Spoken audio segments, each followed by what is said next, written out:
What is going on, everybody? Welcome to another video.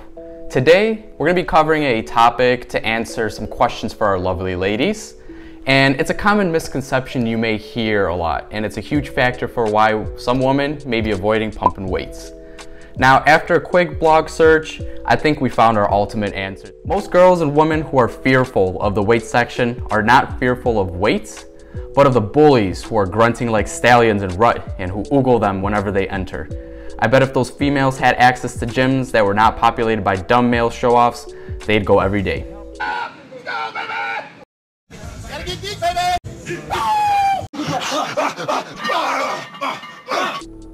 Thanks for the info, John the novelist.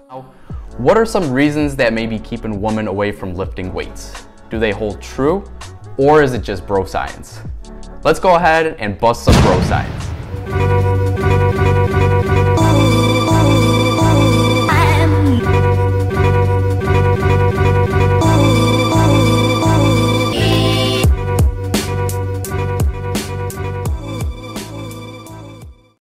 Now, besides the scenery of grunting, sweaty, bulky men who snort ammonia salts and scream lightweight baby before they pick up some weight, and then put it back down again, there are several reasons why women may steer away from weight training. Number one, the fear of becoming manly, building bulky muscles. Number two, the fear of becoming inflexible. And then number three, maybe just not knowing where to begin. So let's go into busting the bro science. Point number one, lifting weights will make you. This is the fear of becoming manly and building huge bulky muscles. Now, I understand you. You see all these female bodybuilders on these magazines, on Instagram, and physique athletes with bulky muscles. Now, they didn't get that by picking up a 5-pound dumbbell and doing some curls or some, walking lunges. You have to realize that one, they put in massive amounts of work, and this is called the principle of progressive overload. Now, we'll discuss this a little bit later, and they also put in the specific nutrition, training regimen, they hire coaches to kind of get to where they're at. I also hate to break it to you, some of these athletes are taking the secret sauce. Let's break things down into simple terms. We have two hormones that we're going to focus on, and these two hormones we're all familiar with. We have testosterone and estrogen. Now, males and females, they have both, but the differences are in the numbers, the differences are in the levels of these hormones that exist. Now, testosterone has many roles for both males and females, and this includes increasing bone mineral density, helps muscle growth and muscle strength, sex drive, mood, alertness. In females, it plays a role in breast health, fertility, and this, of course, we're all talking at healthy, normal levels. Now, for males, it also helps develop those masculine features. You may say, well, see, women have testosterone too. Then if I start working out, that testosterone will promote that muscular growth and muscle strength. You're not really wrong there. That testosterone will help you build some muscle, and it's gonna help promote some muscle growth. But first, we have to look at the differences in levels of female testosterone compared to male testosterone levels. Now, optimal levels for healthy adult males is ranging from 800 to 1200 nanograms per deciliter. And adult females, we have 100 to 200 nanograms per deciliter. Let's go ahead and take a look at a study that was done by Clark and the colleagues to summarize the available data on test levels in normal healthy adult males and females. Now, what they found was a representative clear bimodal distribution of testosterone levels. Now, this is important because what they found was the lower end of the male range was still 4 to 5 times higher than the upper level of the female testosterone range. Now, you look at the lower range of healthy adult male, it's about 8.8 nanomoles per liter, so that's about 254 nanograms per deciliter, which is still 4 to 5 times higher than the average upper limit of testosterone in healthy females, which ranges about 2.0 nanomoles per liter or 58 nanograms per deciliter. Females already have a far naturally lower testosterone level compared to males. Therefore, it's already going to be a little bit more difficult in becoming bulky, building these massive muscles that men typically develop pretty easily when they start lifting weights. And thus, you're not really gonna become manly or bulky just because you already naturally have lower testosterone levels than males. Next question that you may ask, and typically what I hear is, well, When you're training and lifting weights, doesn't that automatically boost your testosterone level from lifting weights? And then that will increase my levels, which will promote muscle growth, and then I'm gonna look manly. Well, you aren't wrong, but the question should be, how much? How much does your testosterone levels increase when you're, resistance training, when you're working out? And this is perfectly portrayed in a study done by Copeland and her colleagues, which what they did was they studied 30 healthy females, and they were separated into 3 groups. We had the exercise session, which is ES, and that consisted of cycling for 40 minutes at 75% of their max heart rate. Then they had the resistance training session, which was RS, and that consisted of 8 exercises with 3 sets of 10 reps for each exercise. And then they had the control session, CS, where they performed no types of exercise. Now, blood samples were collected and analyzed before, then directly after exercise, and then 30 minutes post-exercise. Now, what they found were significant absolute changes in testosterone levels in both the exercise session, ES, and the resistance training session, RS group. But the question is, by how much? Now, this figure depicts the absolute change in testosterone levels in these female participants. If you look at these changes, we're looking at about a 0.1 to 0.2 nanomoles per liter increase during exercise and a little bit post-exercise in testosterone levels.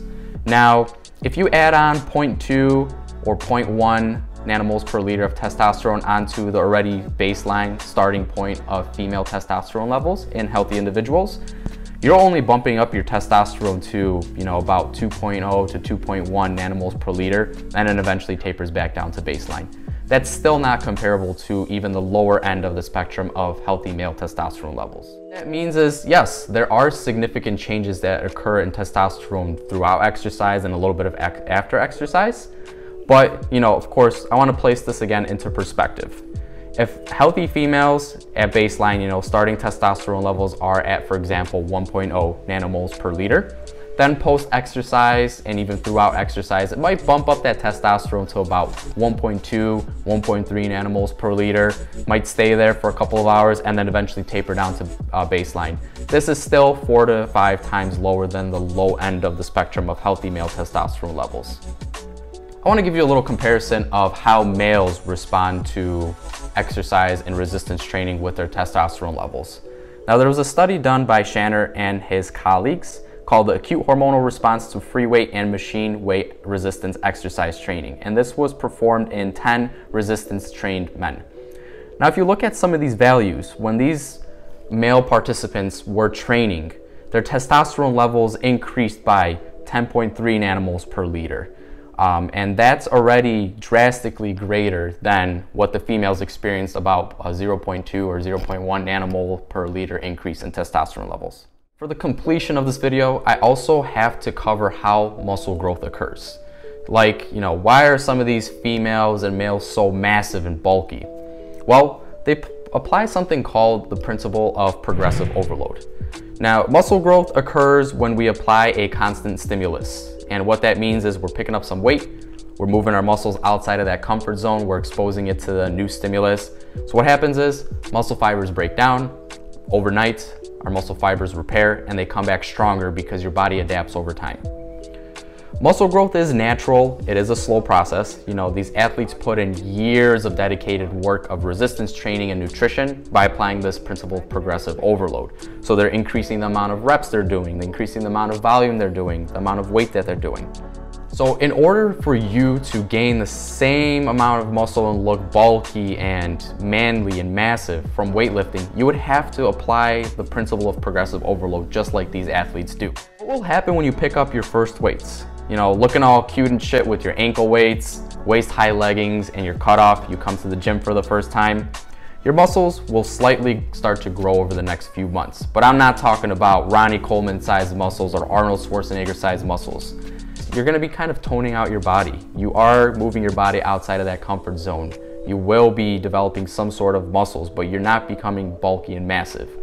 Eventually, you'll get to a stage where you've gained some muscle.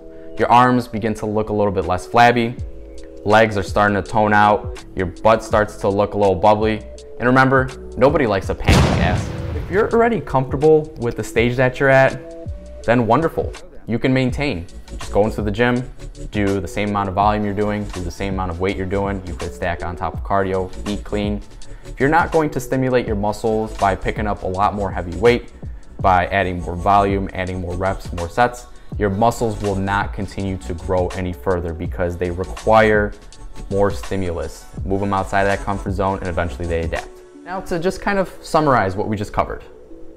You won't become manly and bulky because 1, females already have a naturally lower testosterone level and lower starting point compared to males, and lower testosterone response to training, and you would also have to apply progressive overload to your training regimen. Next item to address, the fear of becoming inflexible. Oh yeah?